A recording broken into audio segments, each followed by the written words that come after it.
classic laban sa hardcourt. First game pa lamang, kina-intense na ang labanan sa pagitan ng defending champion na PNP Lady Patrollers at AFP Lady Gunner. Sa unang laro, dumiretso sa 5-set thriller ang tapatan ng dalawang koponan matapos ang dikitan at palitan ng momentum sa loob ng court. Umarangkada ang unang set sa halos dikit na puntos bago nakakuha ng lamang ang AFP Lady Gunner sa score na 25-23. Sa ikalawang set, bumawi ang PNP Lady Patrollers at naipanalo ang set sa score na 25-22 na nagpakitang gilas para sa kanilang mabilis na adjustments at matatag na depensa.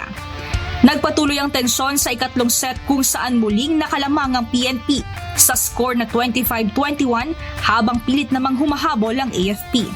Ngunit sa ikaapat na set, naging dominante ang AFP at inagaw ang set sa score na 25-17, dahilan upang umabot sa deciding fifth set ang labanan. Sa huling set, mas naging kalmado at organisado ang PNP at tuluyang nakuha ang panalo sa score na 15-10. Tinanghal na best player of the game ang opposite hitter na si Yam Porio matapos makapagtala ng 17 points mula sa 16 attacks at isang ace. Ngayon po kasi sabi ng coaches namin, play loose lang. Wag po kaming ma-pressure, ganon. Pero kita naman sa court medyo na pressure kaunti, kaya siguro na scramble din mga ilang sets po, kaya umabot ng 5th set. Pero it was an intense game, sabi nga. So sa next game po, of course, magiging pa rin po kami, magiging intense pa rin sa loob ng court kasi yun nga, iniisip namin na lahat ng team ay pantay-pantay. Hindi rin nagpahuli ang ikalawang laban sa pagitan ng BFP Lady Firefighters at Comelec Suffragettes dahil sa matinding palitan ng puntos sa bawat set. Nagsimula ang Lady Firefighters ng malakas na opening at agad nakuha ang panalo sa unang set sa score na 25-14. Sa ikalawang set, naging mas agresibo ang opensiba ng Comelec at nasungkit ang panalo sa score na 25-21.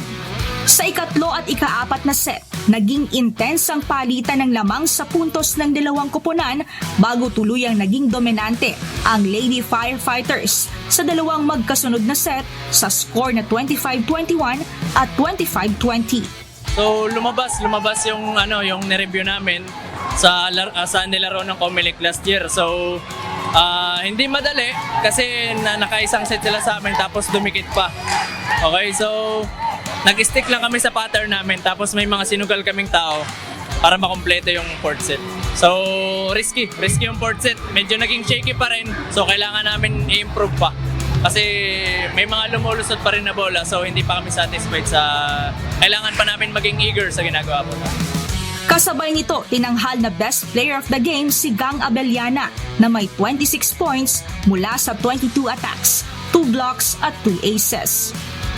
Bukod sa panalo ng PNP Lady Patrollers at BFP Lady Firefighters, kapansin-pansin ang mataas na antas ng kompetisyon, mga clutch plays sa crucial moment, at ang determinasyon ng bawat koponan na makuha agad ang pagkapanalo sa opening day pa lamang ng palaro.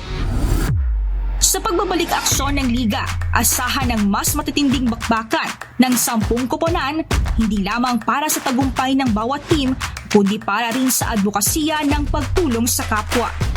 Abangan ang susunod na tagisan ng mga ahensya ng pamahalaan sa UNTV Volleyball League sa Paco Arena sa Maynila sa February 25, 2026. Magsisimula ito ng alas 12 ng tanghali sa labanan ng NHA Home Masters kontra Pag-ibig Lady Smashers. Susunod nito ng paghaharap ng PhilHealth Health Insurers laban sa DFA Emissaries ng alas 2 ng hapon. At sa ganap na alas 4 ng hapon, magtatapat ang DNR Lawin Spikers at MMDA Lady Spikers. Mapapanood din ang exciting volleyball action via live streaming sa Facebook at YouTube channel ng UNTV Sports. Mia Alonso, UNTV News and Rescue. Diyos ang aming sandigan, serbisyo publiko ang aming pinahahalagahan.